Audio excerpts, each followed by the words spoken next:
Shark tank पे जाने का कब डिसाइड? जाने का तो डिसाइड मैंने किया था जब पहली बार सीजन 1 शुरू हुआ था। क्या बदला शार्क टैंक पे जाने के बाद? साहब सब बदल गया। कब ऐसा मोमेंट था जब आपको लगा कि इससे जर्नी शुरू करते हैं? जब हम सब ये पूरा एक सर्वे और पूरा एक भारत भ्रमण करके आए तो वहाँ डिसाइड हुआ कि अब ऐप के, क्योंकि अकेले तो बिना टेक की मदद से हम ये कर नहीं सकते थे। आज डोमिनोज कहता है कि 30 मिनट में पिज्ज़ा दूंगा, नहीं तो पैसा वापस। अगर मेरा ड्राइवर उस फैक्ट्री में मैदा ही नहीं पहुंचाएगा तो 30 मिनट में कहाँ से दे पाएगा। 16 में हमने अपने आप को ऊबर ओला में ट्राई किया कि चलो यार अब ट्रक चला चुके हैं तो ये क्या चीज़ है। ये देखने के बाद, ये ग्रोथ के बाद अब आपको क्या लगता है? ये 40 को अब 4 लाख करेंगे। IIT मद्रास जैसे इंस्टीट्यूट से अवार्ड मिला रोड पायलट को। 8-10 साल के पीरियड में इतना एक्सपैंड खुद से स्क्रैच से बनाकर। आपने देखा होगा कि न्यूज़ में आया था कि बॉम्बे से ट्रकों में भरकर लोग यूपी बिहार आ रहे हैं। उसमें से एक ट्रक मेरा था। आज हमारे साथ जो गेस्ट है, जब मैंने उनसे पूछा कि वो क्या करते हैं तो उनका पहला जवाब मेरे लिए था कि मैं उनकी सर्विस हर दिन यूज़ करता हूँ। उन्होंने फिर बताया कि वो ट्रकिंग इंडस्ट्री को किस तरह से रिवोल्यूशनाइज करना चाह रहे हैं। आपने ज़रूर देखा होगा उनको शार्क टैंक सीजन 3 में, और अब तक आप समझ गए होंगे मैं जिनकी बात कर रहा हूँ। वो है Nitin Sharma ji, founder road pilot.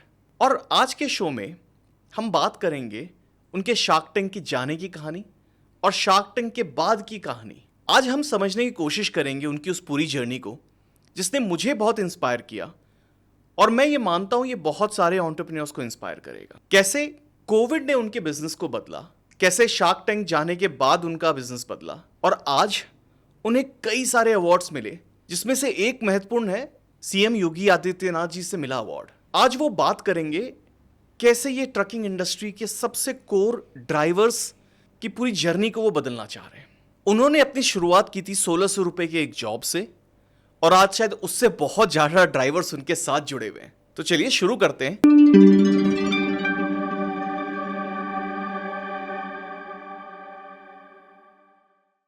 Hello Nitin ji. नमस्कार अंकित जी, सबसे पहले तो बहुत बहुत शुक्रिया, आपने मुझे ये मंच दिया जहाँ पर मैं उन लोगों की कहानी बयां कर सकूं जिसकी सेवा हर भारतवासी ने कभी ना कभी कहीं ना कहीं ली है और शायद उसको पता भी नहीं है कब ली है। तो बहुत बहुत धन्यवाद ये मंच देने के कितना लिए। अमेजिंग है ना। हम शायद हर दिन आपके सर्विसेज को डायरेक्टली इनडायरेक्टली यूज करते हैं और हमें पता भी नहीं चलता। और शायद ये पूरी जो ड्राइवर्स कम्युनिटी है, ये शायद एक इसी तरह से एक हिडन सोल्जर की तरह काम करते हैं, और हम उनके आउटकम्स को देखते हैं लेकिन उन्हें नहीं देख पाते हैं।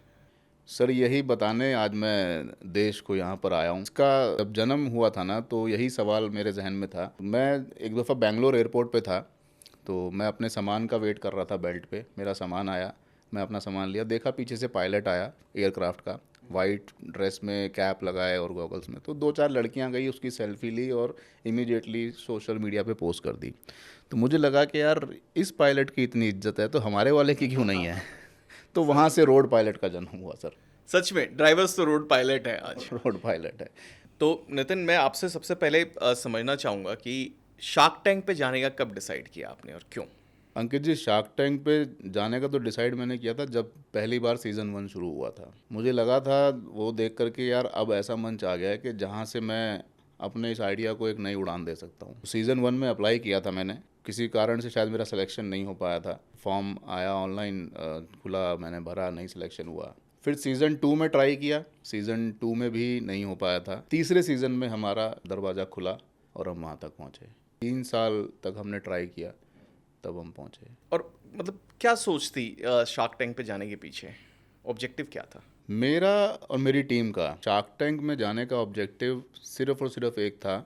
उनकी प्रोडक्शन हाउस टीम को भी जब हमारे जो राउंड्स हो रहे थे, प्रिलिमिनरी राउंड्स, उसमें भी बताया था। मेरा ऑब्जेक्टिव है कि जिन लोगों के लिए ये कंपनी को मैंने बनाया है रोड पायलट, हमारे ट्रक ड्राइवर्स, उनको एक पहचान और मान सम्मान दिलवाना जिसके वो असल हकदार हैं और जो आज तक उनको नहीं मिल पाया है। क्योंकि शार्क टैंक जैसा एक नेशनल टीवी जैसा मंच उन लोगों को पहचान दिलाने के लिए शायद ही मुझे कहीं मिल पाता। ऑफ़र मिलना ना मिलना मेरे लिए कोई इशू नहीं था, ना मैं उसकी चाहत रखता था।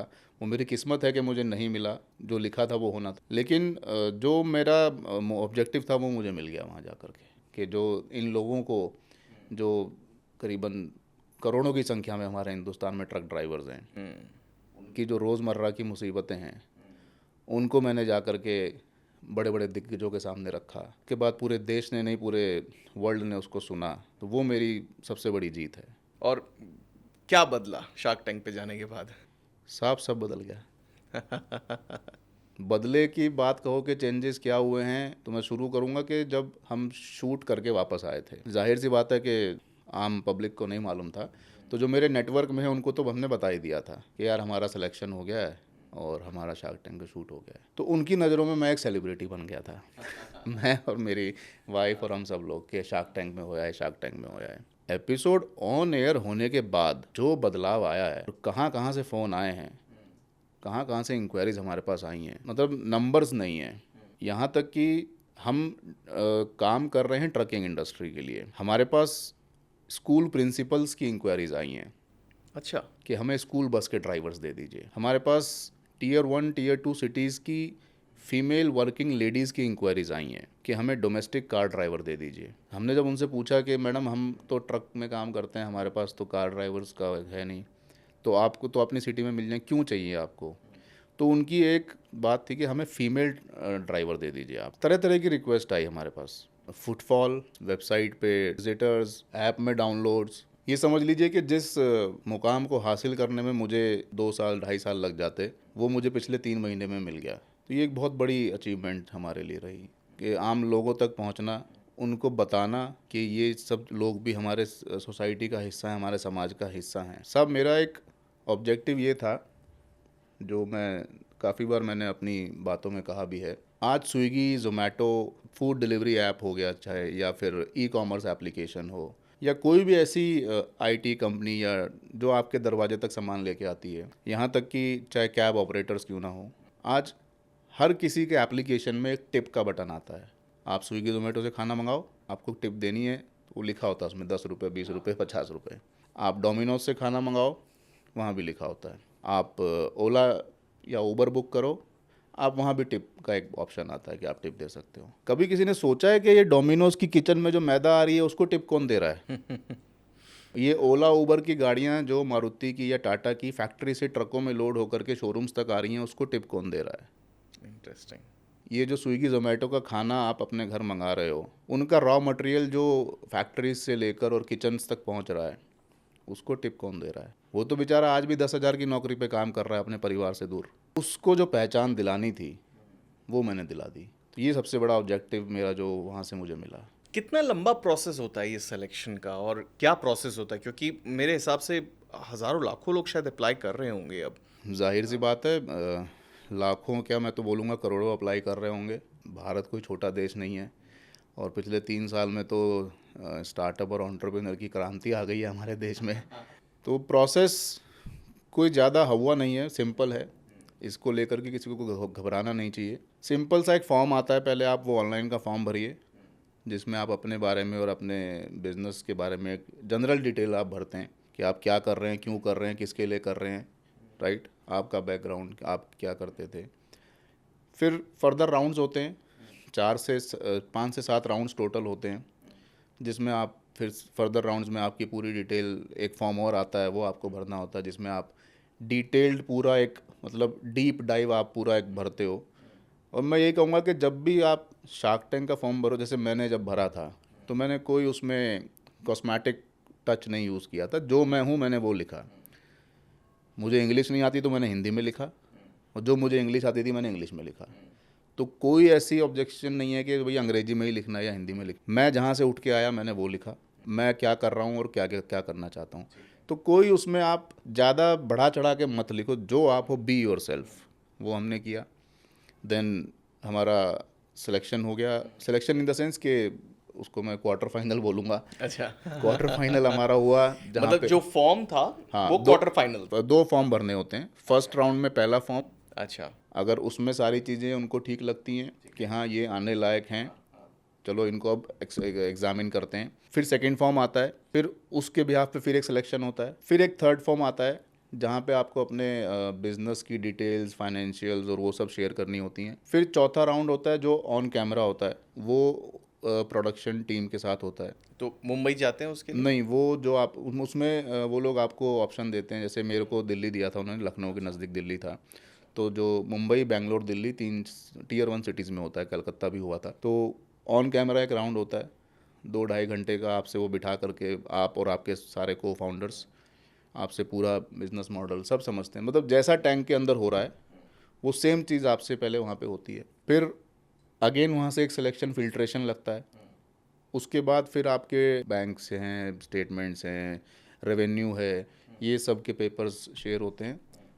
फिर तब कहीं जा कर के आप फाइनल शूट राउंड में, जो मुंबई में शूट होता है, वहाँ पहुँचते हैं। तो ये सारा प्रोसेस है। और जो मुंबई वाला प्रोसेस है वो 3 से 4 दिन का स्केड्यूल होता है, जिसमें आप बताओगे कि आप कैसे पिच करोगे, क्या बोलना है आपको। क्योंकि जब आप नेशनल टीवी पे बोलोगे तो बहुत सी चीज़ों की एहतियात बरतनी पड़ती है कि क्या बोलना है, साथ साथ क्या नहीं बोलना है। नहीं बोलना ज़्यादा इम्पोर्टेंट है, क्योंकि आप वहाँ पे कोई रिलीजियस कमेंट नहीं कर सकते, कोई कास्टिज़म के ऊपर बात नहीं कर सकते, कोई आप माइनॉरिटी को लेके बात नहीं कर सकते, क्योंकि वो नेशनल टीवी है। आप एक पूरी देश को वहाँ पे अपना संबोधन दे रहे हो कि आप क्या कर रहे हो। तो ये बहुत सी चीज़ें वहाँ पे देखनी पड़ती हैं, उसकी वो प्रैक्टिस कराते हैं। टैंक में जाते हो आप, टैंक में आपका शार्क्स के साथ इंटरेक्शन होता है। अच्छा, कितना स्क्रिप्टेड होता है? कई लोग ये कहते हैं स्क्रिप्टेड है, कई लोग कहते हैं नहीं है।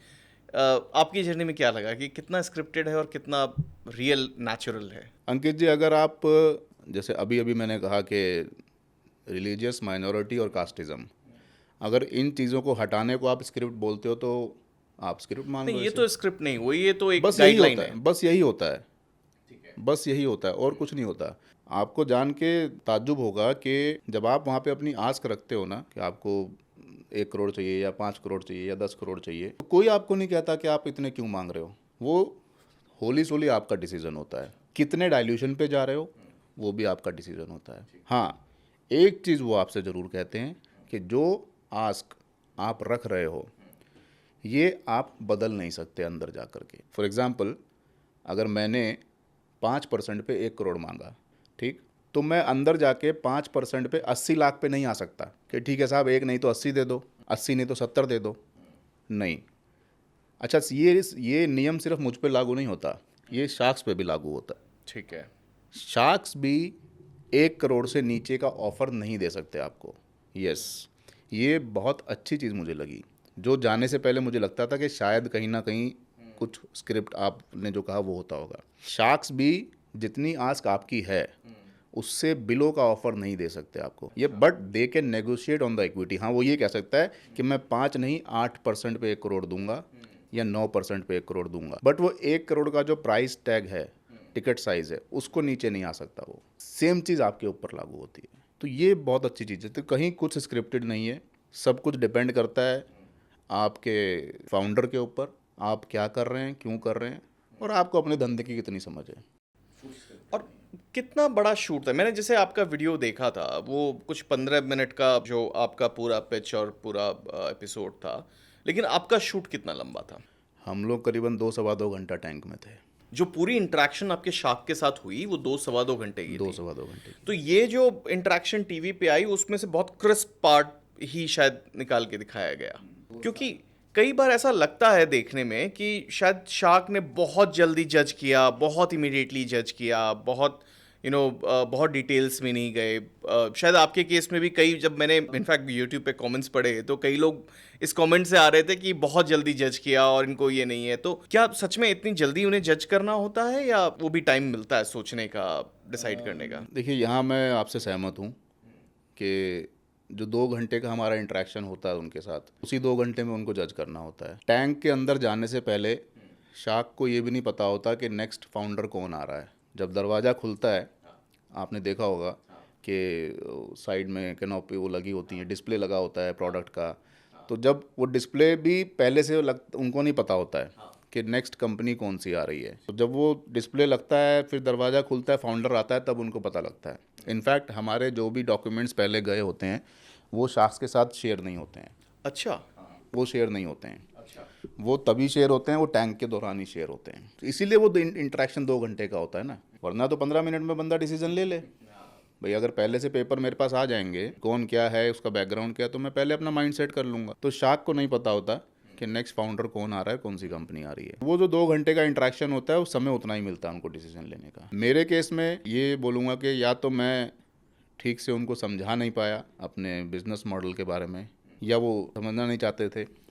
जैसे अमन ने एक कमेंट किया था कि ये तो बहुत बड़ा ट्रस्ट फैक्टर है एक अननोन ड्राइवर को ट्रक देना। तो वहाँ पे हमने कहा भी था कि सर अननोन फैक्टर तो किसी भी हायरिंग में है। अगर आप आईटी में या सेल्स में या मार्केटिंग में, आप कहीं भी किसी भी हायरिंग करते हो, यहाँ तक कि अगर आप ऑफिस बॉय भी हायर करते हो, तो क्या उसका फैमिली बैकग्राउंड, उसके पिताजी क्या करते थे, उसकी माताजी क्या करती हैं, भाई बहन कितने हैं, ये सब चेक करते हो क्या? हायरिंग हमारे देश में ऐसे ही हो रही है और आज से नहीं, सदियों से होती आई है। तो हमने कौन सी उसमें नई चीज़, हाँ हमने तो एक, जबकि उसके अंदर एक वैल्यू एडिशन दे दी कि हम बैकग्राउंड वेरिफिकेशन, कैरेक्टर वेरिफिकेशन कर रहे हैं। तो ये चीज़ कहीं वो समझ नहीं पाए, या मैं कहूँगा मैं नर्वस हो गया उनके आगे, या मेरे को फाउंडर नर्वस हो गए कि हम बोल नहीं पाए वहाँ पे ये चीज़।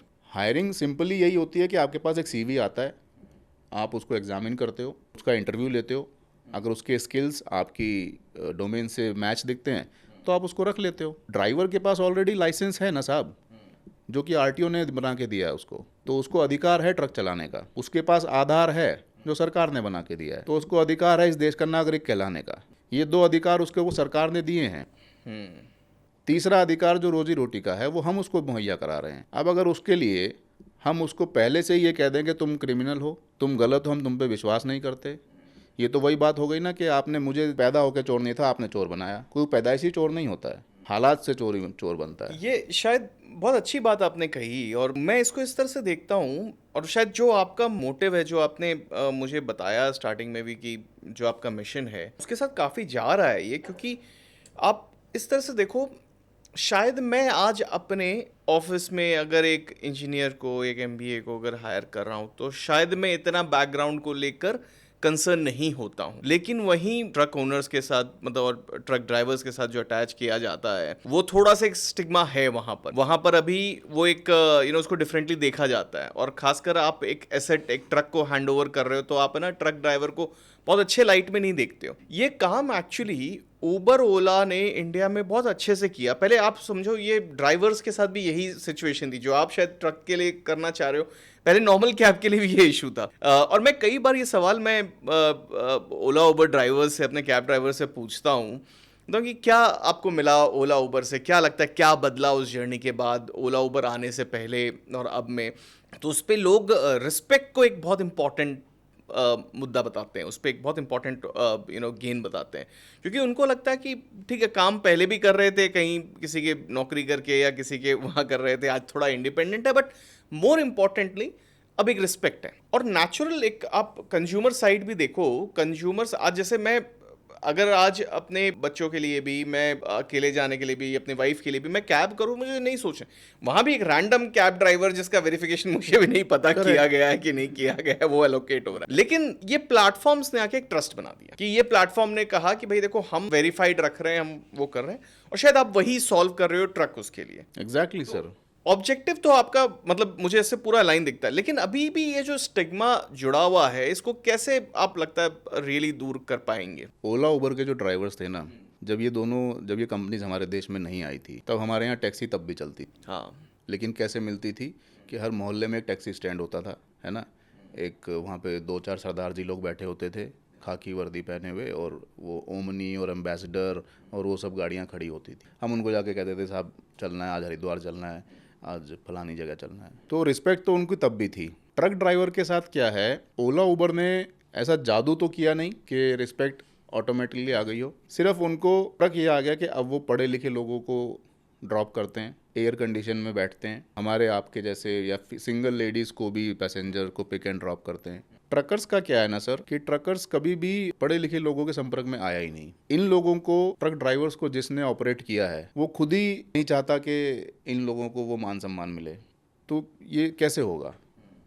कहीं ना कहीं किसी एक को तो कदम उठाना पड़ेगा ना। मैं इस मुहिम को लेके आगे चल रहा हूँ। तो आज मैंने अगर माइनस से शुरू किया था, आज हमारे प्लेटफॉर्म पे 40,000 प्लस यूज़र्स हैं। अगर माइनस से हम 40,000 तक पहुँचे हैं, तो कहीं ना कहीं तो चिंगारी लगी थी जो अब आँख का रूप ले रही है। ये नंबर शार्क टैंक के टाइम को 4,000 के आसपास थे, अब इससे जी हाँ। 40,000। ये शार्क टैंक के टाइम पे 5,876 थे, और 29 अप्रैल को मेरा शो टेलीकास्ट हुआ था। आज लगभग 3 महीने हो गए हैं। 3 महीने के अंदर ये ग्रोथ है। मैं धन्यवाद दूंगा शार्क टैंक की टीम का कि मुझे पैसों की बजाय जो चीज़ मिली है ये उससे कहीं ज़्यादा बड़ी है। पैसे तो 2 साल बाद ख़त्म हो जाते, ये ख़त्म नहीं होंगे। एब्सोल्युटली। ये 40 को अब 4 लाख करेंगे। हाँ। नहीं नहीं, ये तो बहुत अच्छी चीज़ है। और शायद जो एक कंसर्न कई शार्क्स को उसमें लग रहा था, ये उससे बियॉन्ड आपने उसको स्केल कर लिया। मतलब अगर इतने यूजर्स तक आप पहुंच रहे हो, है ना। बट मैं स्टिल एक दूसरा ऑब्जर्वेशन देता हूँ। जब मैंने वो वीडियो देखा था तो मुझे भी कुछ चीज़ें बिजनेस के एस्पेक्ट से लगी कि एटलीस्ट उस समय, अब क्योंकि आपकी ग्रोथ अच्छी हो गई, उस समय मुझे लग रहा था वो रेवेन्यू काफ़ी अर्ली स्टेज था, जिससे कई शार्क ने वो कहा। मार्केट के ऊपर भी कई लोगों ने कमेंट्स किए थे कि ये मार्केट शायद इतना बड़ा है ही नहीं। अब मतलब ये देखने के बाद, ये ग्रोथ के बाद, अब आपको क्या लगता है? सर मार्केट साइज की अगर बात करूँ ना मैं, तो जो शार्क में जो मेरे जो शार्क्स बैठे हुए थे उसमें से श्री अमित जैन जी जो हैं वो थोड़ा बहुत कहीं ना कहीं ट्रकिंग इंडस्ट्री से टच रखते हैं, उनका ऑटोमोबाइल सेक्टर है। He accepted at that moment कि हाँ इतना मार्केट है, ये शायद उन्होंने बोला भी है टेलीकास्ट में। अनुपम ऑल्सो एक्सेप्टेड कि इतना मार्केट है। बाकी लोगों को नहीं समझ में आई कि मार्केट नहीं है या इतनी बड़ी नहीं है, बहुत छोटी है। तो एक सवाल वहाँ पे हमसे हुआ था कि जो ऑर्गेनाइज्ड इंडस्ट्री लीड इसके अंदर ओनर हैं, ट्रक ओनर, उनकी परसेंटेज कितनी है। तो that's around 10% of the total market and it's a fact. For example delivery, dorsal, other logistics companies जिनकी अपनी फ्लीट्स हैं, वो 10% ही हैं। बाकी जो मार्केट है वो इंडिविजुअल फ्लीट ओनर्स का है, जैसे मेरे जैसे कुछ लोग हैं जिनके 10 ट्रक्स हैं, 20 ट्रक्स हैं। अब डिलीवरी या डार्सल जैसी जो बड़ी कंपनीज हैं वो अपने एम्प्लॉइंस को वो सारे एम्प्लॉय बेनिफिट्स देती हैं, because they are having numbers of drivers, हज़ार हज़ार की तादाद में उनके पास फ्लीट्स हैं। तो वो मजबूर, क्योंकि वो गवर्नमेंट के नॉर्म्स हैं, वो आपको देने पड़ेंगे। ESI, PF, एम्प्लॉय बेनिफिट्स, सब कुछ देने पड़ेंगे। लेकिन जिन बेचारों के 10-20 ट्रक्स हैं वो ESI, PF थोड़ी ना देगा, कहाँ से देगा।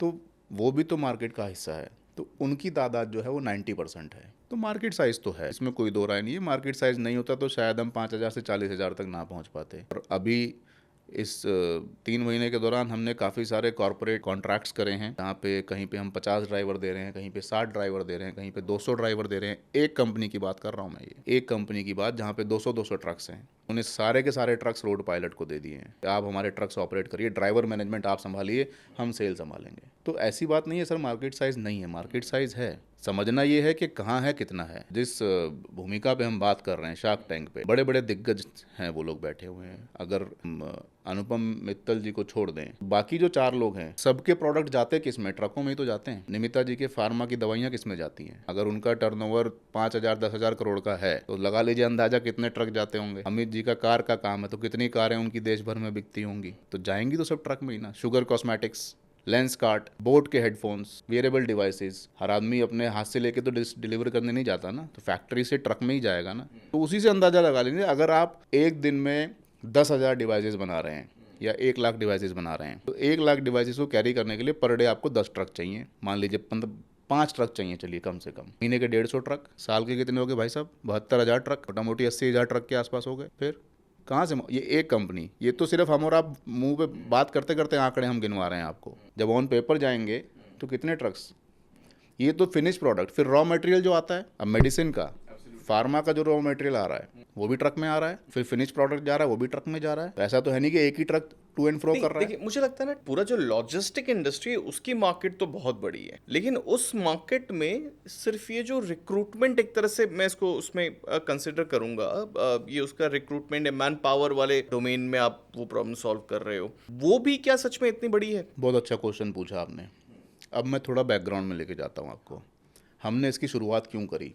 हाँ, हमने देखो शुरुआत करी इसकी कि जब कोविड हुआ था। थोड़ा सा और शायद एक स्टेप पीछे से चलते हैं, फिर आपकी कहानी क्या है? अंकित जी, मेरी कहानी बहुत अच्छी नहीं है, बहुत दर्दनाक और काफ़ी सारे मोड़ हैं मेरी कहानी। मेरी स्कूलिंग कॉलेज, मैं दिल्ली का ही रहने वाला हूँ, मेरी स्कूलिंग कॉलेज दिल्ली से ही हुई है। पिताजी बिजली विभाग में एक कर्मचारी थे, पहले डेसू हुआ करती थी, अब NDPL और टाटा हो गई, BSES हो गई। पिताजी मेरे सीनियर स्पोर्ट्स ऑफिसर थे और माताजी मेरी हाउसवाइफ थी। 2 भाई हैं हम, मैं छोटा हूँ, एक मेरे से बड़ा है। सेंट जेवियर्स दिल्ली से मैं पास आउट हूँ, 12th की है मैंने। फिर कॉलेज मैंने दिल्ली यूनिवर्सिटी से BCom किया। तो जब बीकॉम में एंटर हुआ मैं फर्स्ट ईयर, तो मेरा पढ़ाई में थोड़ा मैं एवरेज स्टूडेंट था, I was not a good student. तो ताऊ जी का बिजनेस था हमारा रीलोकेशन इंडस्ट्री का, पैकर्स एंड मूवर्स का। दिल्ली में ही ऑफिस था, और वो भी हमारे घर के पास ही रहते थे, मतलब अगल बगल आस पास ही घर था। मेरी इच्छा थी कि इंटरेस्ट था कि मुझे काम करना है, नौकरी नहीं करनी, बिकॉज घर की हालत उतनी अच्छी थी नहीं, पिताजी गवर्नमेंट सर्वेंट थे एंड गवर्नमेंट क्वार्टर में हम रहते थे उस समय। तो मैं बड़ी छोटी सी उम्र में कमाने निकल गया था। लगा लीजिए मैं 16 या 17 साल का होऊंगा जब 12th पास करके और फर्स्ट ईयर किया था तब। ताऊ जी की कंपनी में मैंने काम करना सीखा। तो जो मेरा भाई था यानी ताऊ जी का लड़का, उनके 3 बेटे हैं, एक बॉम्बे बैठता था, एक दिल्ली और एक बेंगलोर, 3 ब्रांचेस थी उनकी। तो दिल्ली में मैंने कहा मैं ताऊ जी मुझे काम सीखना है, मेरे को काम सिखाओ। तो उन्होंने कहा ठीक है आ जा। तो उस समय मेरे को 1600 रुपये महीने के मिलते थे। ये बात है 99 की, 2000 की। मेरा काम क्या होता था? मेरा काम ये होता था कि पूरी दिल्ली एनसीआर में जहाँ जहाँ ट्रक लोड हो रहे होते थे, मुझे वहाँ जाना पड़ता था, बिल्टी बनानी होती थी, कस्टमर से मिलना होता था, क्या फीडबैक है, कोई इशू है, नहीं है, सब ओके है जी, ठीक चल रहा है, कोई कंप्लेंट है, या मतलब एक तरह का वो कस्टमर इंटरेक्शन था मेरा। तो उस समय आलम ये होता था कि मेरे को एक डीटीसी का पास दे दिया जाता था कि ले बेटा ये तेरा डीटीसी का पास है और ये 1600 रुपये तेरे महीने के। ये मुझे महीने 1600 तो खैर महीने के आखिर में मिलते थे और रोज़ मुझे खाने के 50 रुपये ताऊ जी दे के बेचते थे। ये मैं शुक्रगुजार हूँ उनका, जो उन्होंने मुझे इतने कम पैसे में काम करना सिखाया। आज की डेट में अगर आप स्टाफ को रख के 100 रुपये दोगे ना, वो तो अगले दिन छोड़ जाएगा। तो उस डीटीसी के पास ने और 50 रुपये ने मुझे बहुत कुछ सिखाया। मेरे को एक एड्रेस दे दिया जाता था कि जा लाजपत नगर, वहाँ गाड़ी लोड हो रही है। मैं लाजपत नगर पहुँचा, गाड़ी लोड हो गई, मैं फ़ोन करता ताऊ जी गाड़ी लोड हो गई, ठीक है अब नोएडा चला जा। वहाँ से नोएडा चला गया, ताऊ जी यहाँ काम हो गया, ठीक है अब गुड़गांव चला जा। तो मैं दिन भर ऐसे ही डमरू की तरह भटकता रहता था इधर उधर इधर उधर, जहाँ गाड़ी लोड हो रही है। 2000 से लेकर 2004 तक 4 साल मैंने वो काम सीखा। फिर बात ये आई, पिताजी ने ताऊ जी से बोला भी लड़का अब काम सीख गया है, अब इसको कहीं एक ऑफिस करवा दो। तो 2 लोकेशन आई, एक लखनऊ और एक चंडीगढ़, कि भाई इन दोनों में से एक जगह तू चला जा। मैंने चंडीगढ़ चूज़ करी क्योंकि दिल्ली के पास थी, और क्योंकि मैं हमारी जो जड़ें हैं वी बिलोंग टू हरियाणा, तो वो थोड़ा ये भी था कि भाई चंडीगढ़ में हमारे रिलेटिव भी हैं, दिल्ली भी पास है। यूपी से हमारा दूर दूर तक कोई वास्ता था नहीं, ना कोई दोस्त, ना यार, ना रिश्तेदार, कोई नहीं। तो मैंने चंडीगढ़ चूज़ किया। तो ताऊ जी बोले नहीं चंडीगढ़ नहीं, तू लखनऊ जा, क्योंकि चंडीगढ़ में कंपटीशन बहुत था। एक तो दिल्ली के नज़दीक था, और जिसको भी पैकर्स एंड मूवर्स चाहिए होता था वो दिल्ली से बुला लेता था। लखनऊ में उस समय कोई था नहीं। तो ठीक है जी लखनऊ चले जाएंगे। तो अगले दिन की मैंने टिकट कराई। लखनऊ मेल एक ट्रेन चलती है, रिजर्वेशन हुई नहीं, जनरल टिकट ली, 175 रुपये की टिकट मिली भाई साहब। 10,000 रुपये पिताजी ने दिए। बाइक जो पापा की थी वो पुरानी एक बाइक थी, हीरो होंडा पैशन।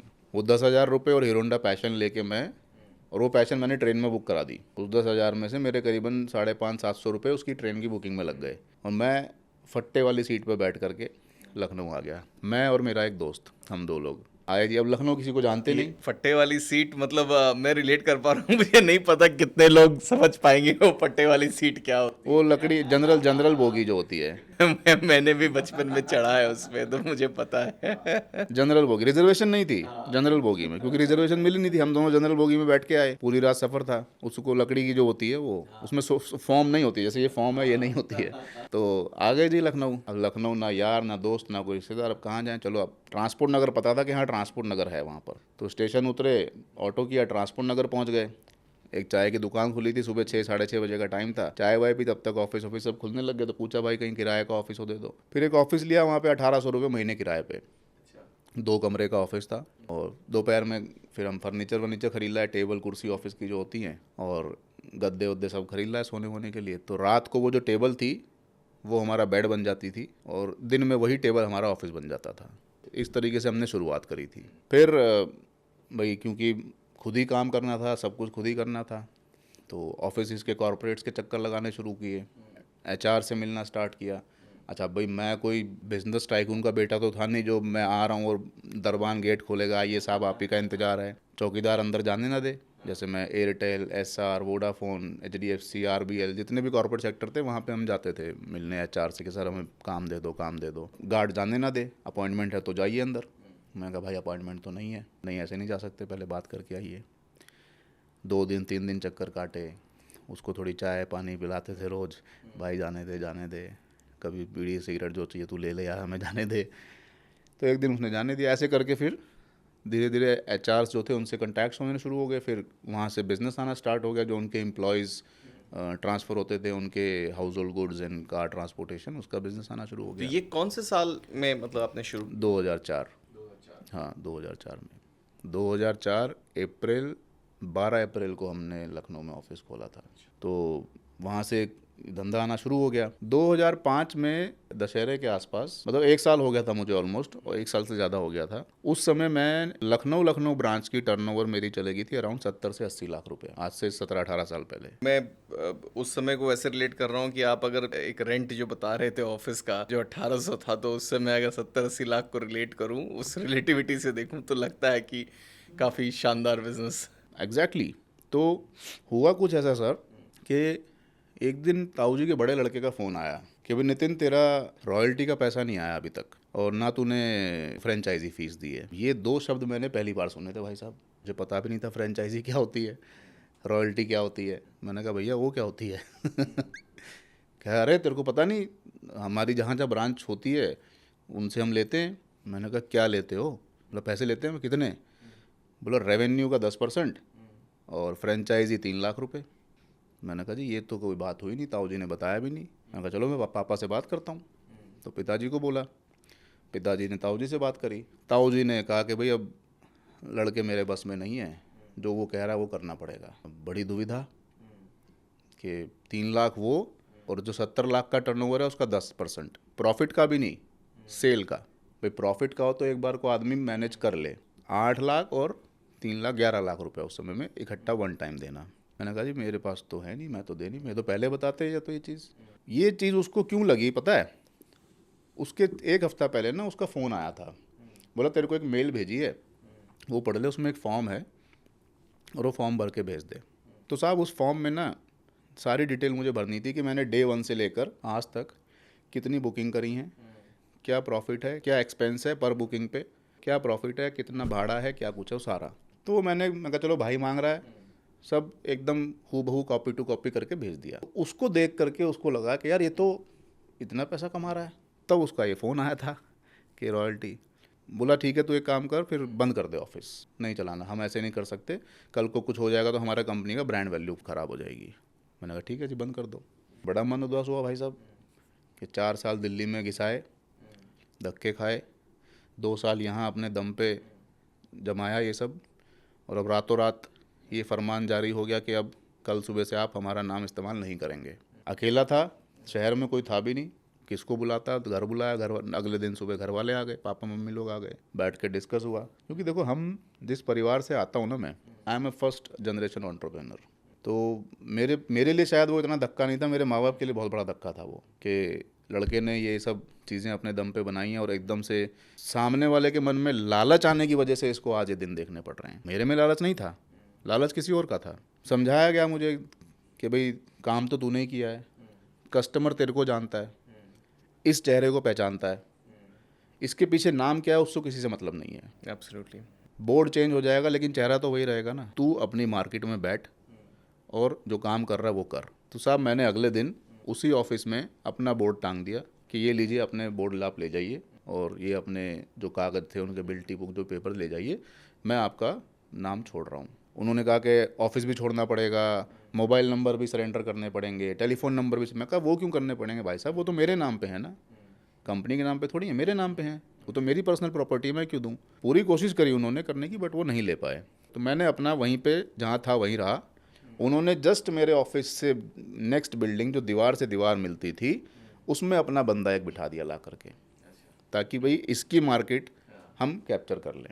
वो कहते हैं ना, जब ऊपर वाला देने पे आता है आप जितना मर्जी कोशिश कर लो छीन नहीं सकते, और जब वो छीनने पे आता है आप जितना मर्जी कोशिश कर लो आप बचा नहीं सकते। 3 महीने के अंदर उनका ऑफिस बंद हो गया और मैं जहाँ था आज वहीं हूँ। तो ये एक बहुत बड़ा टर्निंग पॉइंट मेरी लाइफ में था कि हताश नहीं होना चाहिए, निराश नहीं होना चाहिए, क्योंकि मुझे पता है कि वो मार्केट मेरी बनाई हुई थी। जो वोडाफोन का एचआर था वो नितिन शर्मा को जानता है, एयरटेल का एचआर नितिन शर्मा को जानता है, बैंक जहाँ पे जो जिस भी कंपनी में हम काम करते थे उसके फ़ोन में नितिन शर्मा का नंबर सेव है और वो इस चेहरे को पहचानता है। अगर मैं उसको जाके जब ये बोलता ना, मैं कहा सर मैंने कंपनी चेंज कर दी, अब मैं उसमें काम, अरे तो क्या होगा, तू तो है ना, मुझे नाम से क्या लेना है, तू है तो मुझे ट्रस्ट है। तो हर आदमी के मुंह से ये निकलता था, मुझे उससे कुछ नहीं लेना, तू है तो ट्रस्ट है। तो वहाँ से सर हमारी एक पैकर्स एंड मूवर्स की मेरी स्टार्ट हुई। 2014 तक मैंने केवल एक लखनऊ ब्रांच से अपनी खुद की 16 ब्रांचेस डेवलप करी, टीयर 2 एंड टीयर 3 सिटीज़ में। ये कहाँ कहाँ, मतलब यूपी में ही?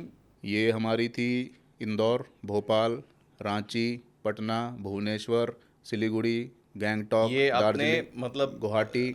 8-10 साल के पीरियड में इतना एक्सपैंड खुद से स्क्रैच से बनाकर? खुद से अपनी मैंने ब्रांचेस डेवलप करी, होली सोली ऑपरेटेड बाय लखनऊ, एंड 70 से 75 लोगों का स्टाफ पेरोल पे था, एक ब्रांच मैनेजर, 2 सुपरवाइज़र हर ब्रांच के अंदर। ये 2006 से लेकर और 2014 तक, उस 8-9 साल के अंतराल में। 2014 में मैंने फिर अभी जिनका नाम आपने लिया ओला उबर, उसके अंदर हाथ मारा। मैंने कुछ गाड़ियाँ रेडियो टैक्सी में लगाई, क्योंकि ट्रकिंग लाइन से तो हम थे ही, और ये भी पता था कि ट्रकिंग लाइन में, हालांकि उस टाइम तक मैंने ट्रक खरीदे नहीं थे। 2006 से 14 तक हम मार्केट के ट्रक्स पे काम करते थे, इतनी पैसे नहीं थे कि ट्रक खरीदें, तो मैंने कहा चलो छोटी कार से स्टार्ट करते हैं। तो 2014 में हमने ओला उबर ली, नहीं 2015 में हमने पहले ट्रक लिया था। हमने इकट्ठे हमने 2 ट्रक लिए थे, और हमारा टारगेट ये था कि हम हर क्वार्टर में 2 ट्रक निकलवाते थे, हर 3 महीने बाद। 2016 तक आते आते मेरे पास 8 ट्रक हो गए थे, 8 और 2 10, हाँ 10 ट्रक हो गए थे। फिर 16 में हमने अपने आप को ऊबर ओला में ट्राई किया कि चलो यार अब ट्रक चला चुके हैं तो ये क्या चीज़ है, जब इतने बड़े ट्रक को संभाल रहे हैं तो ये तो शहर में ही घूमेंगी गाड़ियाँ, इनको तो ऑपरेट कर ही लेंगे। तो साहब 4 ओला मैंने कार नहीं निकलवाई, ओला उबर में अटैच कर दी और ड्राइवर दे दिए। 18 में ओला की और उबर की पॉलिसी आ गई कि लीज़ पे गाड़ियाँ देंगे ड्राइवर्स को, जो 15,000 25,000 रुपये ड्राइवर ला के दे और हम उसको गाड़ी दे देंगे और उसकी ईएमआई हम बना देंगे। इस लीज़ वाले मॉडल के आने से ना हम जैसे फ्लीट ओनर्स का बिज़नेस ठप हो गया, क्योंकि ओला ने टेक्निकली कुछ सिस्टम के अंदर ऐसी इंटीग्रेशंस कर दी, जैसे अगर एक एरिया में 10 कैब खड़ी हैं और आप बुक कर रहे हो, तो पहले बुकिंग उनकी लीज़ वाली गाड़ियों को मिलती थी, मेरे और आपके जैसे फ्लीट ओनर्स की गाड़ियों को बाद में मिलती थी। उससे पहले हम रेवेन्यू कमाते थे, सारे खर्चे, ड्राइवर की सैलरी, गाड़ी की किस्त और मेंटेनेंस सब निकाल के हम एक गाड़ी में 8-10 हज़ार रुपये प्रॉफिट ले लेते थे। उस पॉलिसी के लागू होने के बाद हमारी पॉकेट से 7-8 हज़ार रुपये लगने लग गए ईएमआईज़ में और ड्राइवर सैलरीज़ में। तो कुछ टाइम तक तो मैंने अपनी पॉकेट से पे किया, लेकिन एक टाइम ऐसा आ गया, क्योंकि मैंने धीरे धीरे ओला गाड़ियाँ बढ़ा ली थी, टोटल मेरे पास 16 ओला उबर कैब हो गई थी। तो कुछ टाइम बाद ऐसा हो गया भाई, एक गाड़ी की किस्त मेरी थी कम से कम 15,000 रुपया, 16 गाड़ी की किस्त लगभग 15-6-90 1 लाख के आसपास जाती थी, सारी गाड़ियों को मिला के 1.25 लाख के आसपास। भाई कितना आप अपनी पॉकेट से पे करोगे।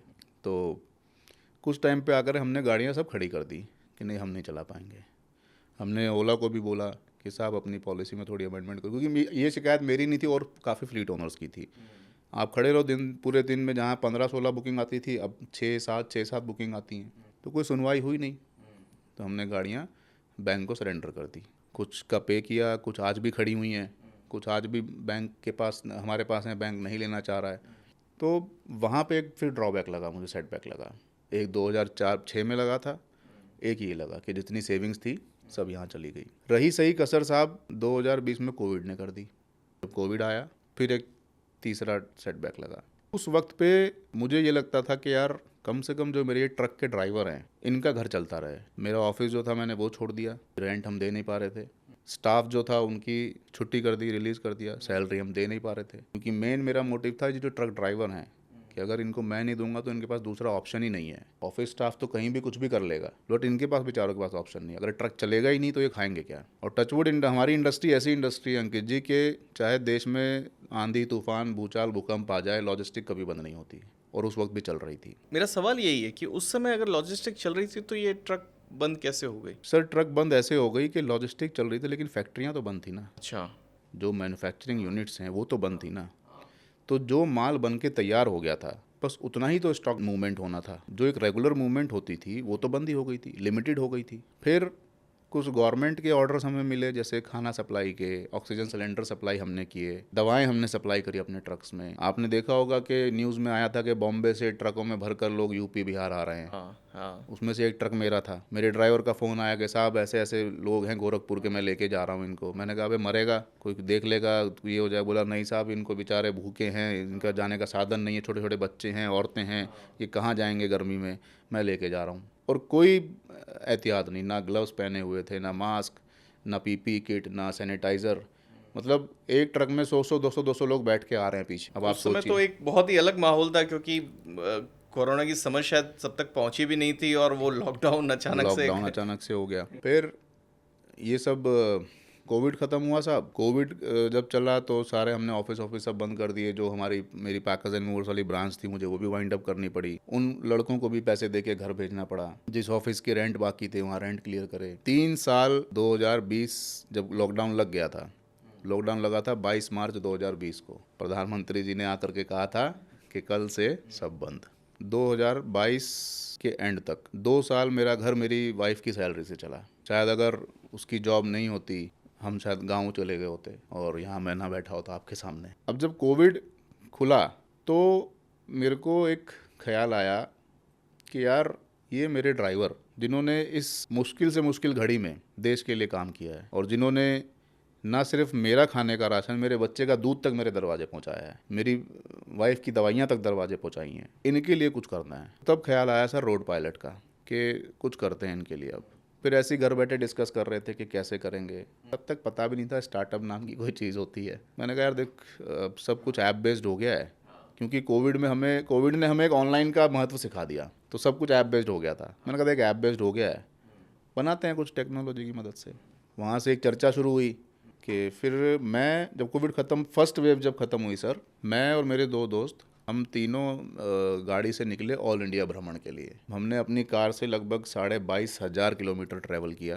कितने दिन का ट्रैवल था ये? हम करीबन 47 डेज़ का ट्रैवल था हमारा। ये बात है गर्मी की छुट्टियों की। बच्चे चले गए थे नानी के यहाँ, और वो 2 महीने, कम से कम 1.5-2 महीने मेरे पास थे। तो वहाँ से हमने ट्रैवल किया। हम देश की हर शहर में गए, हर ट्रक यूनियन में गए। हम सबसे हमने ये पूछा कि ऐसी क्या चीज़ है जो हमें आगे बढ़ने से रोक रही है। सिंगल हाईवे लेन से एक्सप्रेस वेज पे आ गए हैं हम, कैश टोल टैक्स से फास्टैग पे आ गए हैं हम, नगद डीजल डलवाने से डिजिटल कार्ड पे आ गए हैं। अब आजकल कार्ड से डीजल डलता है। और हम BS3 वर्जन से BS6 वर्जन पे आ गए हैं, जो एमिशन के नॉर्म्स आ गए हैं। सारी चीज़ें बदल गई हैं, लेकिन एक ट्रक मालिक ग्रो क्यों नहीं कर रहा? जिसके पास 10 ट्रक हैं वो 2 पे आ गया, जिसके पास 2 हैं वो 0 पे आ गया, जबकि ये नंबर बढ़ने चाहिए थे। 2 से 10, 10 से 20, 20 से 50, क्यों नहीं बढ़ रहे हैं? तो साहब हम पूरी इंडिया घूमे, पंजाब, हरियाणा, हिमाचल, राजस्थान, गुजरात, तमिलनाडु, कर्नाटका, केरल, मेघालय, शिलोंग, हर जगह जितनी ट्रक यूनियंस थी। बिकॉज मेरे कनेक्शंस थे, मैं 20 साल से इस इंडस्ट्री में था। ट्रक यूनियंस के प्रेसिडेंट्स और सेक्रेटरीज को डायरेक्ट जानता भी था। तो वहाँ हम गए, सबने कहा कि शर्मा जी सारी चीज़ें सही हैं, जो आप कह रहे हो हम मानते हैं, लेकिन मेन समस्या है कि हमें वक्त पे अच्छे ड्राइवर नहीं मिलते हैं। आज अगर मैं ये दिमाग में लाऊं कि मुझे ट्रक खरीदना है, तो 24 से 48 घंटे के अंदर ब्रांड न्यू ट्रक बैंक मुझे फाइनेंस करके मेरे घर पे लाके खड़ा कर देगा, लेकिन चलाएगा कौन? उसका कोई संसाधन हमारे पास है नहीं। आज अगर ट्रक मेरे दरवाजे आ गया तो मेरे पास उसके अंदर माल डलवाना है, कहाँ डलवाना है, कहाँ भेजना है, उसके लिए प्लेटफॉर्म है जहाँ से मैं माल बुक कर सकता हूँ। बट मैं खुद तो ड्राइविंग सीट पे नहीं बैठ सकता ना। सबकी समस्या साहब एक ही थी कि हमें ड्राइवर नहीं मिलते हैं। फिर यही चीज़ जब हमने ड्राइवरों से पूछी उसी टूर पे कि आपकी प्रॉब्लम्स क्या हैं, क्यों नहीं आप ग्रो कर रहे हो? आपको पता है एक ड्राइवर की एवरेज सैलरी कितनी है हमारे देश में? 10,000 से लेकर 15,000 रुपये। ट्रक ड्राइवर्स की? जी हाँ, आज 10,000। भी? जी हाँ, आज भी 10,000 से लेकर 15,000 रुपये सैलरी एक ड्राइवर की। अब आप इमेजिन करो कि 15,000 की सैलरी में, यानी कि 500 रुपया पर डे, क्या वो अपने बच्चे की स्कूल फीस दे पाएगा? क्या वो अपनी बीवी की दवाइयाँ खरीद पाएगा? फिर आप उससे उम्मीद भी कर रहे हो कि वो 365 दिन आपके लिए काम करे। ना उसको दिवाली की छुट्टी है, ना दशहरे की छुट्टी है, ना बोनस है, ना इंसेंटिव है, नथिंग, कुछ नहीं है। फिर भी बदनाम कौन हो रहा है? ड्राइवर। तो हमने ड्राइवरों से पूछा कि क्या प्रॉब्लम है, तो उनका भी यही कहना था, साहब हमें तो पता ही नहीं होता ना नौकरियां कहाँ हैं। हमें कैसे पता लगेगा कि हमारे शहर में, अगर मैं बीकानेर का हूँ तो मुझे कैसे पता लगेगा कि मेरे बीकानेर में 100 ट्रक खाली खड़े हैं? अगर मैं रोहतक का हूँ तो मुझे कैसे पता लगेगा? अगर मैं अलीगढ़ का हूँ तो मुझे कैसे पता लगेगा कि मेरे एरिया में 50 ट्रक खाली खड़े हैं?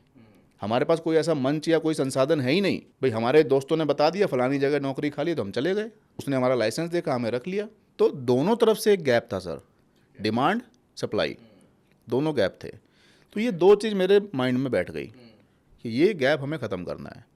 और इस गैप के साथ साथ जो इन हमारे देश के, मैं तो इनको सर इंटरनल सोल्जर बोलूँगा, ये हमारे देश के अंदरूनी सैनिक हैं। जो सैनिक सियाचिन और नागालैंड में खड़े होकर के हमारे देश की सीमाओं की रक्षा कर रहा है ना, तो ये हमारे अंदरूनी सैनिक हैं जो हमें हमारे रोज़मर्रा की चीज़ें दे रहे हैं। अगर ये ना हो ना, तो शायद ये माइक और ये सोफ़ा और ये लाइट भी यहाँ पे ना हो। आप कितना चाहे इंटरेस्टिंग है ये सोचने में। आप चाहे माने या ना माने, आज डोमिनोज कहता है कि 30 मिनट में पिज़्ज़ा दूंगा, नहीं तो पैसा वापस। मैं अगर उसको मैदा ही नहीं दूंगा तो पिज़्ज़ा कहाँ से देगा वो? अगर मेरा ड्राइवर उसकी फैक्ट्री में मैदा ही नहीं पहुंचाएगा तो 30 मिनट में कहाँ से दे पाएगा? नहीं दे पाएगा ना। लेकिन वो अहमियत नहीं समझी किसी ने आज तक। तो वो गैप हमने फुलफिल करने की कोशिश करी, वहाँ से रोड पायलट का जन्म हुआ। यही दिन से लड़ाई और बाकी थी अभी। तो रोड पायलट कब शुरू हुआ, और मतलब कब ऐसा मोमेंट था जब आपको लगा कि ये यहाँ पर अब ऐप ही बनाते हैं और इससे जर्नी शुरू करते हैं? जब हम सब ये पूरा एक सर्वे और पूरा एक भारत भ्रमण करके आए, तो वहाँ डिसाइड हुआ कि अब ऐप के, क्योंकि अकेले तो बिना टेक की मदद से हम ये कर नहीं सकते थे। तो वहाँ पे फिर एक जद्दोजहद शुरू हुई कि अब टेक बनाते हैं। अब टेक का टी मुझे आता नहीं, I am not from an IT background and ना ही मेरी वाइफ उस बैकग्राउंड से थी। तो एक टेक्नीशियन की खोज शुरू हुई, ऐप बनाने वाला बंदा चाहिए।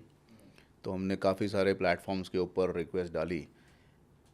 पैसे क्योंकि थे नहीं, क्योंकि सब कोविड में ख़त्म हो चुके थे, तो हमें कोई ऐसा बंदा चाहिए था जो सिंपली इक्विटी के बेस पे हमारी कंपनी में ज्वाइन कर सके। तो बहुत से लोगों की एप्लीकेशंस आई हमारे पास, करीबन 200-400-300 लोगों की एप्लीकेशंस आई होंगी। हमने काफ़ी सारे प्लेटफॉर्म्स पे ये कहाँ से आई थी एप्लीकेशन? हमने डाला था, हायरएक्स करके है, इंडीड पे डाला था हमने, लिंक्डइन पे डाला था हमने, मोस्टली लिंक्डइन से आई थी। क्योंकि ये ना बहुत बड़ा चैलेंज मैंने देखा है कई बार, जो non tech entrepreneurs, founders, business owners होते हैं, उनको ना ये टेक लोगों को, टेक्नोलॉजी वाले लोगों को, प्रोग्रामर्स, कोडर्स, इनको ढूंढने में बड़ी तकलीफ होती है। मेरे पास भी बहुत लोग आते हैं और मुझे बोलते हैं कि अंकित कोई बता दो, मतलब जो ये हमारे लिए ऐप डेवलप कर लेगा। मैं इसलिए पूछ रहा हूँ कि अगर आपको ये बताना है कि कैसे ढूंढ सकते हैं, ये भी आई थिंक बहुत लोगों के लिए इंपॉर्टेंट होगा जानना। ये वाकई में बहुत बड़ी मुश्किल बात है कि नॉन टेक फाउंडर्स को, टेक लोगों को रिक्रूट करना, क्योंकि मुझे नहीं पता ना कि इस कोड को डिज़ाइन करने में कितना टाइम लगेगा। आपने अगर 5 घंटे बोल दिए तो मैं 5 घंटे मानूंगा, आपने 5 दिन बोल दिया तो मैं 5 दिन मानूंगा। तो हमने तो सिर्फ एक इंक्वायरी फ्लोट करी थी लिंक्डइन पे और इंडीड पे, वहाँ से हमारे पास एप्लीकेशंस आई। जो हमारी सबसे बेसिक रिक्वायरमेंट थी कि भाई हमारे पास पैसे नहीं है। बहुत से लोगों ने कहा कि हम चलिए इक्विटी पे भी आ जाएंगे, लेकिन हमें एक मंथली सैलरी चाहिए। सैलरी देने को हमारे पास थी नहीं। तो उनमें से एक बंदा तैयार हुआ जो सैलरी के बिना काम करने को तैयार था। फिर उसके पेपर्स वगैरह हमने मंगाए, भाई एजुकेशनल बैकग्राउंड क्या। At that time he was doing his second year in BTech from Annamalai university in Chennai. Chennai का रहने वाला है वो लड़का, and he was doing second year over there. तो मैंने तो बस उसका बीटेक की डिग्री देखी थी कि हाँ भाई ये परस्यू कर रहा है बीटेक, और and he was a winner of a hackathon which was organised by ISRO. तो उसने वो सारे अपने क्रेडेंशियल शेयर किए। इसके अलावा मेरे पास कोई ऐसी टेक्निक नहीं थी जहाँ से मैं उसके स्किल्स को एनालाइज कर सकता था, क्योंकि ये रिस्क तो हमें लेना पड़ेगा एज ए फाउंडर। या तो आपके पास पैसे हों कि हाँ ठीक है भाई, मैं आप एक प्रोडक्ट मैनेजर को हायर करो जो 1,50,000 का महीना सैलरी लेगा, वो आपके लिए टेक का बंदा ढूंढ के लाएगा, उसको एनालाइज करेगा। और अगर पैसे नहीं हैं तो फिर ये रिस्क तो आपको लेना पड़ेगा। तो वो रिस्क मैंने लिया। रिस्क क्या था, क्योंकि पैसे थे नहीं मेरे पास, तो अल्टीमेटली एक टाइम का रिस्क था, मेरी टाइम की इन्वेस्टमेंट थी। तो एक कहीं ना कहीं मेरे माइंड में ये भी आया कि जो बंदा बिना पैसे को आने को तैयार है, जब दूसरे लोग पैसे मांग रहे हैं, और उन 200-250 एप्लीकेशन में से सिर्फ एक बंदा निकला है जो बिना पैसे के आने को तैयार है, यानी कि उसको कहीं ना कहीं इस प्रोजेक्ट में दम लगा होगा। कहीं ना कहीं उसके माइंड में आया होगा कि मुझे भी इस इंडस्ट्री से, उसने अपने आप को रिलेट किया होगा। तो काफ़ी हद तक ना डिपेंड करता है कि आप कैसे पिच कर रहे हो अपने आइडिया को फाउंडर को हायर करने के लिए। अगर उसको एज ए ग्रांटेड लोगे ना कि नहीं तू आना है तो आ, नहीं आना तो तेरी मर्जी, लोग ये एटीट्यूड हमें छोड़ना पड़ेगा। तो मैंने जब उसको आइडिया बताया ना, मैंने उसको, मेरे माइंड में बस ये था कि यार मैंने 200 के 200 बंदों को जब भी बताया, मैंने इसी माइंडसेट से बताया कि मुझे लेना है आप, अब आप कैसे आना चाहते हो ये बता दो, मैं आपको लेना चाहता हूँ। एटीट्यूड ना वो छोड़ना पड़ेगा हम फाउंडर्स को, जिनको टेक की नॉलेज नहीं है। तो यहाँ पे एक रिस्क तो आपको लेना पड़ेगा, तो वो रिस्क मैंने लिया। इसमें मैं ऐड करता हूँ, क्योंकि मैं खुद इंजीनियरिंग बैकग्राउंड से आता हूँ, टेक्नोलॉजी समझता हूँ, और बहुत सालों तक मतलब आज भी मैं टेक के लोगों के साथ, इंजीनियर्स के साथ मैं काम करता रहा हूँ। बहुत सारे नॉन टेक फाउंडर्स को जो अंडरस्टैंडिंग होती है उससे बहुत डिफरेंट, क्योंकि एक बहुत बड़ा, सिर्फ टेक और नॉन टेक की बात नहीं, एक बहुत बड़ा कल्चरल चेंज भी मैं कहता हूँ होते हैं। और इस कल्चरल चेंज को मैं ऐसे कहता हूँ कि जो इंजीनियर्स होते हैं बहुत सिंपल होते, उनको ना बहुत ज़्यादा बिजनेस की उनकी समझ होती नहीं है कई बार, एटलीस्ट जब कॉलेज से निकले या कुछ साल तक ना उनको होती नहीं है। बहुत सिंपल होते हैं और उनकी बहुत सिंपल नीड्स होती है। उनकी नीड इतनी होती है कि मुझे एक रिकग्निशन मिल जाए, मुझे कुछ अच्छा काम मिल जाए। एंड आप जितना सोचते हो उससे ज़्यादा आसान है एक्चुअली में एक इंजीनियर्स को अपने साथ लाना। लेकिन ये बेसिक, जैसे आपने भी कहा ना, वो छोड़ना पड़ेगा। यहाँ पर मैं उसको कह रहा हूँ कि आप ये मान के चलो कि उसे अगर अच्छा काम लग रहा है, पसंद आ रहा है कि ये मैं कुछ नया कोड करूँगा, कुछ नए तरह का सिस्टम बनाऊंगा, वो बिना पैसे काम कर लेगा, क्योंकि उसे एक्सपीरियंस मिल रहा है, क्योंकि उसे सीखने मिल रहा है। ये फिनोमेना मैंने इंजीनियर्स में बहुत ज़्यादा देखी है as compared to any other profession. शायद हर प्रोफेशन, देखिए ये जो आपने भी बात कही ना, ये हर प्रोफेशन में आ सकता है। जैसे आज अगर मैं एग्जांपल के लिए, मैं अगर अपना घर बनाना चाहूँ, क्योंकि मैं उस इंडस्ट्री का नहीं हूँ, मैं बिल्डर नहीं हूँ, मुझे नहीं पता घर बनाने, मेरे लिए वो चैलेंज आएगा। लेकिन एक इंजीनियर को स्टिल, मैं आज अगर सोचूं कि एक बिल्डर को मैं कहूँ कि एक्सपीरियंस के लिए आ जाओ, और वो वैसा होगा भी नहीं और मैं करवा भी नहीं पाऊंगा। लेकिन आप इंजीनियर को कि यार आओ साथ में करते हैं, ये एक्सपीरियंस मिलेगा, पैसे नहीं दे पाएंगे। मतलब मैं खुद भी तैयार हो जाता, अगर जब मैं स्टार्ट किया कई साल तक, मैं अगर बात करूं, मैं तैयार हो जाता, और मैं जानता हूं बहुत सारे इंजीनियर्स तैयार हो जाएंगे। उन्हें बस वो चाहिए कि रिकग्निशन हो, काम अच्छा हो, काम मज़ेदार हो, वो तैयार हो जाते हैं। एक बहुत डिफरेंट सा इंजीनियर्स का एक अपना समझ ले कल्चर है, अपना इकोसिस्टम है। और जो लोग जानते हैं, खासकर जो इंजीनियर्स बैकग्राउंड से आते हैं, वो लोग जानते हैं कि कई बार इस चीज़ को अच्छे से लेवरेज भी करते हैं। जैसे मैंने कई स्टार्टअप्स ऐसे जानता हूं जहां पर लोगों ने सिर्फ इंटर्न्स रख कर अपना प्रोजेक्ट बनवा लिया, क्योंकि उनको पता है कि इन्हें अच्छा काम चाहिए। तो आप बहुत छोटा भी पे करो, जनरली मैं नॉन पेड के तो उसमें नहीं रहता हूं कि नहीं करना चाहिए नॉन पेड इंटर्नशिप, लेकिन अगर बहुत अर्ली स्टेज है, बहुत आपको वो चीज़ है, तो ठीक है, वो भी एक रास्ता होता है। आपने एक हैकाथॉन, और जैसे आपने हैकाथॉन कहा, हैकाथॉन ऑर्गेनाइज कराया, और हैकाथॉन में ही आपने कहा कि यार इसको करने के 3 तरीके हो सकते हैं, अलग अलग टीम्स बताओ मुझे कौन सा तरीका क्या कैसे करना है। एंड आप अमेज्ड हो जाओगे जितने लोग पार्टिसिपेट करना चाहेंगे, जितने इंजीनियर्स पार्टिसिपेट करना चाहिए। तो ये बहुत डिफरेंट सा वर्ल्ड है ये। मतलब कई बार नॉन इंजीनियर्स को बहुत अजीब लगेगा, ये बिना पैसे काम करने के तैयार हो गया, लेकिन इंजीनियर्स इन चीज़ों में काफ़ी सिंपल होते हैं। पता नहीं सर, हमें तो नहीं मिले थे ऐसे लोग कि जो बिना पैसों के काम करने को तैयार हो जाएं। प्रोजेक्ट में इंटरेस्ट है या नहीं है, आज की डेट में ना हर गली में स्टार्टअप्स बन रही हैं, सब लोग देख रहे हैं, और हर फाउंडर को लगता है कि मेरा आइडिया इनोवेटिव है और मैं कोई तगड़ा बम फोड़ दूंगा इस आइडिया को लेकर के, क्योंकि अपना बच्चा तो सबको प्यारा लगता है ना, लेकिन सामने वाले को भी तो लगना चाहिए। तो ये थोड़ा बहुत कहीं इंजीनियर्स को भी समझना पड़ेगा कि इमीडिएट डिसीज़न ना लेकर के इत्मीनान से सोचें, उस प्रोजेक्ट की डेप्थ में जाएं कि क्या वाकई में इसकी ज़रूरत सोसाइटी में है, जिस प्रॉब्लम को ये स्टार्टअप सॉल्व कर रहा है, क्या उसका हिस्सा बन के क्या वाकई में आप अपने स्किल्स को और अपने नाम को आगे बढ़ा पाएंगे। कुछ हद तक मैं कहूँगा कि आइडिया की बहुत वैल्यू होती है कि आप किस आइडिया पे काम कर रहे हैं, और एग्जीक्यूशन क्या। आइडिया देश में हमारे 1 मिनट में 120 आइडिया बन रहे हैं आज हमारे देश में, मिनट के हिसाब से 120 आइडिया आ रहे हैं, बट उसको आप एग्जीक्यूट कैसे करते हो। देखा जाए तो रोड पायलट आइडिया कोई ज़्यादा डिफरेंट नहीं है, लेकिन जो एग्जीक्यूशन है हमारा, वो वाकई में एक उसके अंदर एक एक्सपर्टीज़ चाहिए। हम क्या कर रहे हैं, हम नौकरी तो दे रहे हैं बस, वो तो naukri.com भी कर रही है, इंडीड भी कर रही है, लिंक्डइन भी कर रही है, लेकिन हम उससे अलग क्या कर रहे हैं, हम यही तो अलग कर रहे हैं। और यही समझना था उस इंजीनियर को कि हम क्या कर रहे हैं। तो ये बात इंजीनियर्स को भी समझनी पड़ेगी। और अगर आपको देखिए कोई आइडिया अच्छा नहीं लगता है ना, तो प्लीज़ आप किसी को लिंगर ऑन मत करो। मेरे पास काफ़ी सारे इंजीनियर से बात हुई, ठीक है सर हम बताते हैं आपको, हम बताते हैं आपको, मैं हूँ करना चाहता हूँ, लेकिन मैं बताता हूँ आपको कब से करूँगा। तो किसी ने 5 दिन लगा दिए, 10 दिन, तो भाई अगर नहीं करना है तो आप इमीडिएट समझ के 2 दिन के अंदर उसको रिप्लाई कर दो। ये प्रॉब्लम भी हम फेस करते हैं। एग्री करते हो ना। सर आइडिया तो बहुत अच्छा है सर, मेरा मन कर रहा है कि मैं इसमें शुरू करूं, मुझे थोड़ा सोचने का टाइम दो, मैं बताता हूँ आपको। वो बताता है के चक्कर में फिर वो फ़ोन उठाने बंद कर देता है। इसका मैं रीज़न बताता हूँ आपको, बड़ा फनी लगेगा।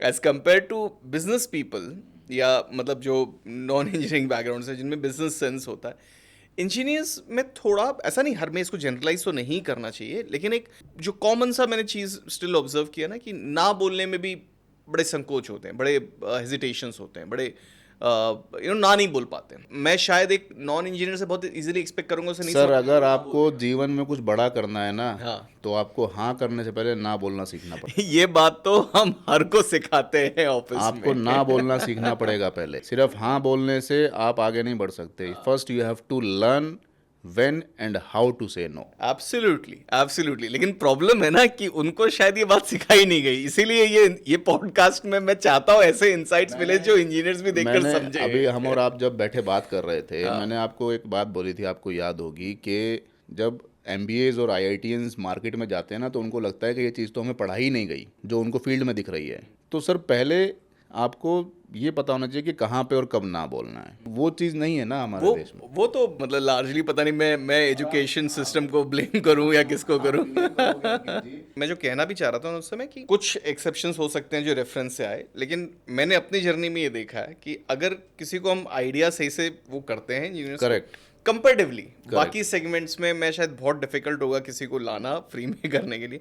इंजीनियर्स स्टिल सिंपल होते हैं, वो बहुत नेगोशिएशंस या बहुत वो नहीं सोचते, वो ये सोचते हैं अच्छा कुछ अच्छा सीखने मिलेगा ना, कर लेते हैं। ये बिहेवियर थोड़ा ज़्यादा मैंने मतलब अब आप सोचो, अब आप थोड़ा फ्लैशबैक में जाओ। जब हमने, मेरा जो CTO है लोकेश्वर रेड्डी, वो लड़का उस समय 20 साल का था। आज उसका नाम शार्क टैंक में आ गया। उसने सोचा नहीं होगा कभी। IIT मद्रास जैसे इंस्टीट्यूट से अवार्ड मिला रोड पायलट को। IIM अमृतसर से अवार्ड मिला। CM UP से हमें अवार्ड मिला। स्टार्टअप इंडिया से हमें ग्रांट मिली। तो ये सब जो अचीवमेंट्स हैं हमारी, कहीं ना कहीं उसको भी तो प्राउड फील कराती होंगी ना। शायद अगर उस वक्त पे उसने ये डिसीजन ना लिया होता तो वो इस जर्नी का हिस्सा ना होता। तो वो रिस्क उसने तब लिया था। तो जहाँ रिस्क लोगे वहाँ तो फ़ायदा होगा। वो तो सर देखो हर स्टार्टअप में उतना ही ट्रू है। अगर वो बाकी लोगों की तरह, मैं वही सब इंजीनियर्स को यहाँ पे एक चीज़ बोलूँगा कि आप किसी भी आइडिया को छोटा मत समझो। हो सकता है जहाँ से खड़े होकर आप देख रहे हो, आपको वो नज़र नहीं आ रहा होगा जो फाउंडर जिस जगह से खड़ा होकर देख रहा है। ज़्यादा नहीं, 10 मिनट के लिए उसकी कुर्सी पे बैठ के देखो कि क्या वो आइडिया में तुम्हें, हाँ हो सकता है कि एग्जीक्यूशन में आप उसकी मदद कर सकते हो कि नहीं साहब इसको ऐसे नहीं, अपन ऐसे करते हैं, इसको ऐसे नहीं, इसको यहाँ पे ये इम्प्लीमेंटेशन करते हैं, तो हमारा बिजनेस बड़ा बन सकता है वहाँ पे। लेकिन आप सीधे खारिज मना कर दो कि नहीं जी आइडिया में दबी नहीं, तो वो नहीं। आप एक मौका सबको देना चाहिए, और एक मौका इंजीनियर्स को भी मिलना चाहिए। तो अब आते हैं इस पे, ये ऐप लॉन्च के बाद की कहानी। जब आपने ऐप बनाया, ऐप लॉन्च किया, कैसे आगे बढ़े, क्या क्या जर्नी रही? सर ऐप लॉन्च हुआ तो सबसे पहले तो लोगों को विश्वास ही नहीं होता था हम पे। सबको लगता था ये फ्रॉड है, सबको लगता था ये ठग है, क्योंकि ड्राइवर्स को और ट्रकर्स को बहुत से लोगों ने पहले आकर के फ्रॉड किया है, ठगा है कि हम ये दे देंगे वो दे देंगे। सबको लगता है हम भी उन्हीं में से हैं। तो पहले तो हम जगह जगह पार्किंग लॉट्स में और ढाबों पे जा कर के ड्राइवरों से मिलते थे, मीट्स करते थे, उनको बैठ के समझाते थे इस प्रोजेक्ट में क्या है। तो बहुत वक्त लगा लोगों का विश्वास जीतने में, क्योंकि जब आप एक नई चीज़ बाज़ार में लेके आते हो ना, तो आपको मार्केट तो छोड़ो, पहले तो लोगों का विश्वास जीतना होता है, मार्केट उसके बाद आती है। तो हमें वो विश्वास और वो ट्रस्ट जीतने में बहुत टाइम लगा, क्योंकि पैसे थे नहीं। जो जितने पॉकेट में थे, जो वाइफ की सैलरी मिलती थी, उसी में काम चलाना होता था। तो जैसे तैसे करके एक लिमिटेड रिसोर्सेज के साथ हम आगे बढ़ रहे थे। वो विश्वास बनते बनते टाइम लगा। फिर लोकेश ने जो ऐप बनाया था, वो ऐप इतना स्केलेबल नहीं था कि वो लोड ले सके, बिकॉज उसकी जितनी उस समय की स्किल्स थी उसने सारी लगाई। मैं उसको दोष नहीं दूंगा यहाँ पर, बहुत अच्छी चीज़ बनाई उसने। शायद वो अगर उस समय हमारे साथ ना होता तो हम आज यहाँ आपके सामने ना बैठे होते। ये उसकी देन है कि उसने ये बनाया और हमें ये दिया। एंड यू वोंट बिलीव अंकित जी कि शुरू से लेकर आज तक लोकेश को सिर्फ 15 या 20 हज़ार रुपये हमने दिए। अभी तक कोई फाउंडर सैलरी नहीं उठा रहा है, और आज भी वो लड़का काम कर रहा है हमारे साथ। इस रोड पायलट को आगे बढ़ाने के लिए वो पिछले 2 साल से US में है। वहाँ पे इंडस्ट्रियल कोर्स कर रहा है AI और ब्लॉकचेन का, सिर्फ इस कंपनी को आगे बढ़ाने के लिए। अपने पैसे पे गया है। सोचो आप, कितनी बड़ी बात है उसके लिए और हमारे लिए और कंपनी के लिए। तो ये जब ऐप शुरू हुआ सर, तो विश्वास जीता लोगों का धीरे धीरे। शार्क टैंक में ना आने के बाद ना हमें एक सीख मिली, जो विनीता ने और अनुपम ने और अमित ने हमको दी। उससे पहले, शार्क टैंक में आने से पहले, हम ड्राइवर से पैसे लेते थे। एक हमारा मॉडल था जहाँ हम ड्राइवर से पैसे लेते थे। इन तीनों लोगों ने हमें कहा कि आप ड्राइवर्स के लिए फ्री कर दो, और जितना हो सके फ्लीट ओनर से चार्ज करो। इमीडिएटली बॉम्बे से वापस आते ही हमने नेक्स्ट डे तुरंत लोकेश को बोल करके हमारा बिजनेस मॉडल ऐप में से चेंज कर दिया था।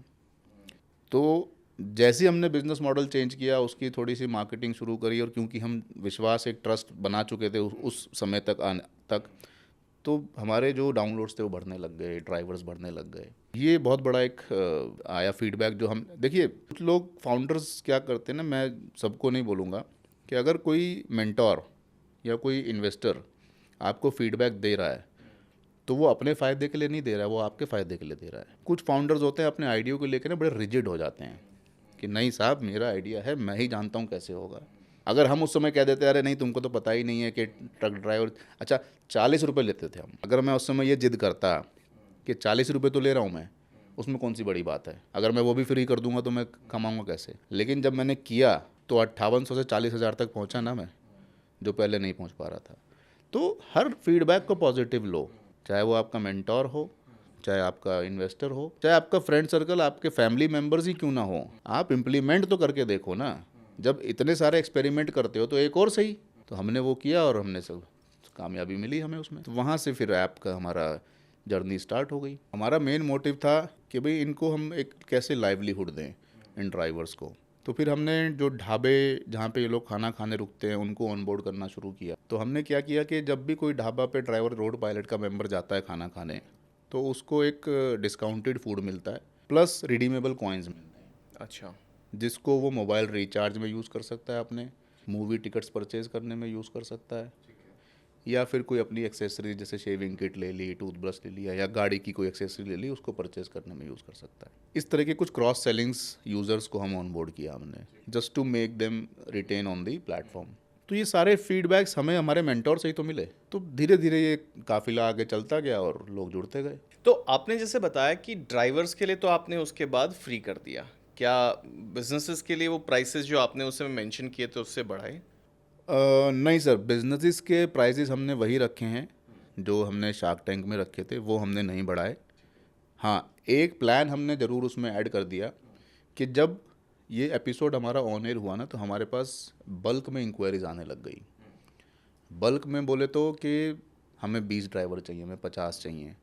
तो हमें लगा कि यार ये एक अपॉर्चुनिटी हमारे पास चल के आई है, क्यों ना इसको ग्रैब किया जाए। तो वहाँ पे फिर हमने एक नया प्लान इंट्रोड्यूस किया जिसमें हमने ड्राइवर्स रोड पायलट के पेरोल पे देने शुरू कर दिए कि ड्राइवर्स हमारे होंगे, that will be directly our employees, and they will be working in your company, we will be billing the X company and we will be distributing the salary। क्योंकि हम उसको अगर इग्नोर कर देते तो शायद हम पीछे रह जाते। इससे खासकर मैं एक बात और नोट कर रहा हूँ, क्योंकि जब मैंने वो देखा था तो एक फीडबैक आपको अमित जैन ने दिया था जो जो ये था कि आप पूरा इकोसिस्टम प्ले करें, जिस पे आपके साथी ने कहा था कि वो बनाने के लिए आए, और एक्चुअली शायद आप वही कर रहे हैं। अब आप पूरा इकोसिस्टम उसको फोकस कर रहे हैं, जो एक्चुअली शायद मैं भी एग्री करता हूँ इस मार्केट को बढ़ाता है। मतलब देखने के बाद मेरा भी पहला ओपिनियन ये था, मैं आपसे ये शेयर करता हूँ कि हाँ शायद मार्केट बड़ा नहीं है इसका, ये मेरा भी पहला था। लेकिन इसका इकोसिस्टम प्ले जो है, अगर आप उसको बहुत सारे सर्विसेज और पेरोल पूरा मैनेज करने लग जाते हो, इस तरह की पूरा वो लेयर आप manage services layer, manage offerings, orchestration आप जब करने लगते हो, तो ये अपने आप में साइज इसकी बढ़ जाती है और आप अब उसी डायरेक्शन पे जा रहे हो। एग्जैक्टली, हम उसी डायरेक्शन पे अब जा रहे हैं। क्योंकि जब सामने से अपॉर्चुनिटी चल के आई तो हम छोड़ें तो फिर हमसे बड़ा बेवकूफ़ कोई नहीं है। क्लाइंट खुद कह रहा है कि मुझे ये सर्विसेज चाहिए, तो हम देने को तैयार थे क्योंकि हमारे पास रिसोर्सेज थे उस समय तक और कैंडिडेट्स भी थे। हमने वो देने शुरू किए। फ्लीट ओनर को उसके बाद से जो चेंजेस उसके बिजनेस में आए, ये बहुत बड़ा इंपॉर्टेंट पॉइंट है यहाँ पर, कि जो मैंने अभी कहा था कि जो आदमी 10 से 2 पे चला गया, 2 से 0 पे आ गया। हमारे सूरत में एक क्लाइंट हैं जिनको हम ड्राइवर्स दे रहे हैं, उनका एक ट्रक था। ये बात है 1 ही महीना हुआ है उनको ड्राइवर दिए हुए हमें।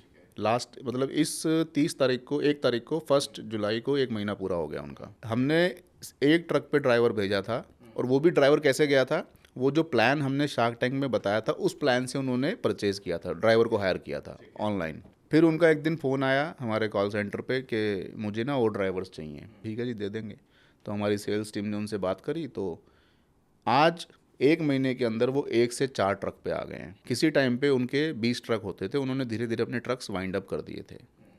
यही कारण से जेपी ग्रोवर नाम है उनका, प्रताप इंटरप्राइजेस के नाम से फर्म है उनकी सूरत में। अच्छा, इंटरेस्टिंग। उन्होंने रोड पायलट की वजह से खुद कहा है उन्होंने कि अगर आप हैं तो मैं ट्रक बढ़ा रहा हूँ। बड़ी इंटरेस्टिंग बात सुनिए, जब वो ट्रक खरीदने टाटा के शोरूम में गए, उन्होंने वहाँ टाटा के शोरूम मालिक से मेरी बात कराई कि ये लीजिए नितिन जी, इनसे बात करिए, ये टाटा के डीलर हैं। तो टाटा का डीलर क्या कहता है कि सर आप एक काउंटर मेरे यहाँ शोरूम में लगा दीजिए। जैसे आप कार खरीदने जाते हो ना, वहाँ पे एक इंश्योरेंस वाला बैठा है, एक फाइनेंस वाला बैठा है, एक एक्सेसरी वाला काउंटर है। तो उसने कहा कि एक रोड पायलट का काउंटर आप मेरे यहाँ बिठा दीजिए, जो भी ट्रक खरीदने आएगा उसको हम गाड़ी विद ड्राइवर देंगे, यानी कि गाड़ी जब शोरूम से निकले तो ड्राइवर के साथ निकले। तो सोचो आप, ये जो इकोसिस्टम अमित जैन ने कहा था, हम उसी पे जा रहे हैं अब धीरे धीरे। इसमें मोर इम्पॉर्टेंटली जो आपने बात कही ना, उससे मुझे एक चीज़ लगता है, मेरे हमेशा स्टार्टअप्स और बिजनेस को लेके एक फंडामेंटल बिलीफ रहा है कि अगर आप अपने बिजनेस से दूसरों को पैसा बनाकर दे सकते हो, एविडेंटली आप दूसरों को एविडेंटली वो रेवेन्यू ग्रोथ दे सकते हो, वो अपना धंधा बढ़ा पा रहा, आपका धंधा सबसे स्टेबल धंधा होगा। करेक्ट। और आपने जो भी एग्जांपल दिया है परफेक्ट वही है। अगर आप कह रहे हो आपके पास ऐसे कई कस्टमर्स हैं जो इस बात पे अपना धंधा बढ़ा पा रहे हैं कि आप हो, तो आपका धंधा तो स्टेबल धंधा रहेगा और ग्रो करेगा। अभी हमारे पास एक रिसेंटली रिक्रूटमेंट चल रही है छत्तीसगढ़ में, एक जिला है रायगढ़ में। वहाँ पे हमें करीबन 37 ड्राइवर्स दे रहे हैं। उनकी 37 ट्रक्स हैं अपने खुद के, और उनका कहना है कि अगर आप ये 37 दे देंगे ना, तो हमारे पास इसके अलावा 110 गाड़ियाँ लीज़ की हैं हमारे पास, जो दूसरे फ्लीट ओनर्स की हैं, लेकिन चलती उनकी कंपनी में है। ठीक है, यानी कि 37 उनकी और 110 दूसरे की, टोटल हो गई 147।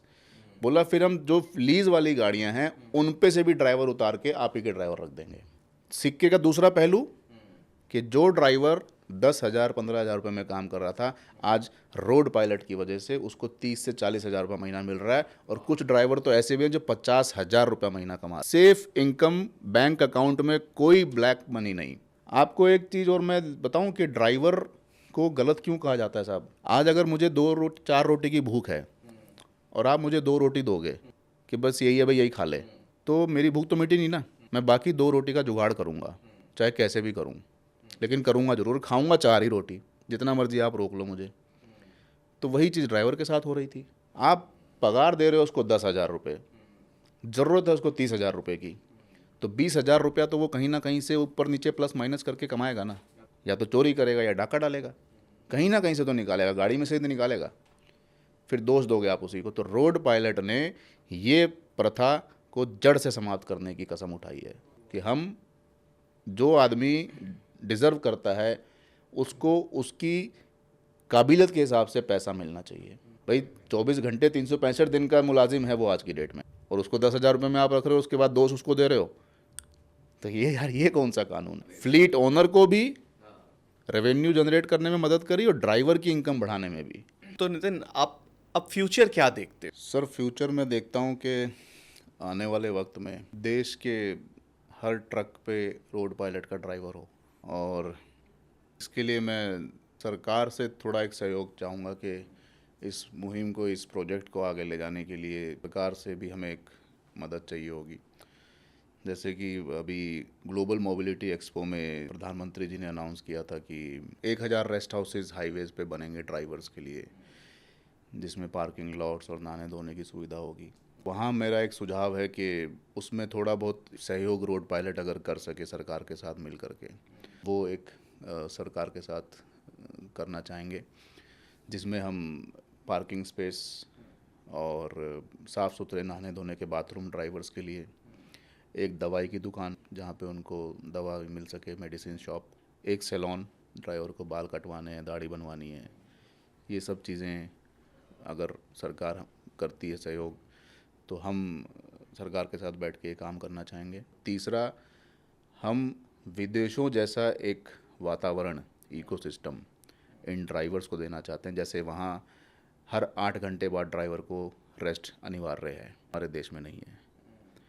तो हम चाहते हैं कि हमारे ऐप के माध्यम से ऐसा एक डिजिटली हम टेक्नोलॉजी को इनोवेट करें, जैसे टोल प्लाज़ा पे जैसे ही वो स्कैन हो तो पता लग जाए कि इस ड्राइवर को इतने घंटे हो गए चलते हुए, तो वहीं उसको रोक दिया जाए और मिनिमम 2-3 घंटे को उसको रेस्ट दे, ताकि जो नींद की वजह से एक्सीडेंट होते हैं और जो जानें हमारे हाईवेज़ पे जाती हैं ट्रक ड्राइवर्स की और दूसरे उसके नंबर में हम कटौती कर सकें।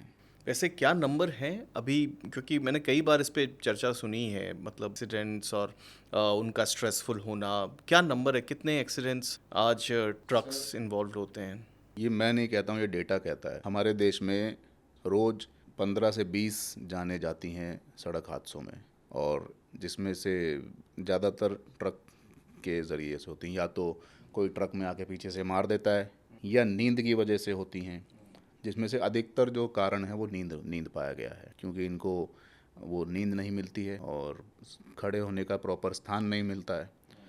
भाई हाईवे किनारे गाड़ी खड़ी है, अब सर्दी का टाइम है, कोहरा है, पीछे से आके किसी ने गाड़ी ठोक दी, तो वो भी एक एक्सीडेंट ही है। अब ट्रक तो खड़ी थी। तो इन एक्सीडेंट को और इन ये जो ज़िंदगियां हम खो रहे हैं हर दिन प्रतिदिन, हर साल, हर महीने, इन पे हम रोक लगा सकते हैं अगर ये सरकार हमें इसके लिए मौका देती है तो। एक बात यहाँ पे मेरे जहन में है, जितने भी ट्रक मालिक हमारे देश में हैं, तुच्छ प्राणी हैं या ये बहुत निम्न स्तर के हैं। मैं भी खुद एक ट्रक मालिक हूँ। आज अगर मेरे घर का राशन, मेरा चूल्हा जल रहा है, तो उस ट्रक ड्राइवर की वजह से ही जल रहा है जो मेरा ट्रक चलाता है। और आज अगर उसका चूल्हा जल रहा है तो वो मेरी वजह से चल रहा है, क्योंकि मैंने उसको ट्रक दे रखा है। तो इनका शोषण ना करें।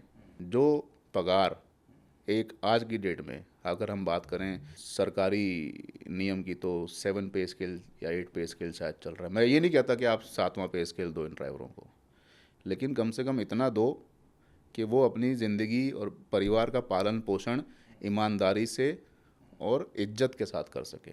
शोषण ना करें, तुष्टीकरण ना करें, क्योंकि आज अगर जितने ड्राइवर हमारे देश में हैं, करीबन 10 से 12 करोड़ की तादाद है इनकी, ये ministry of road transport highway का डेटा बोलता है।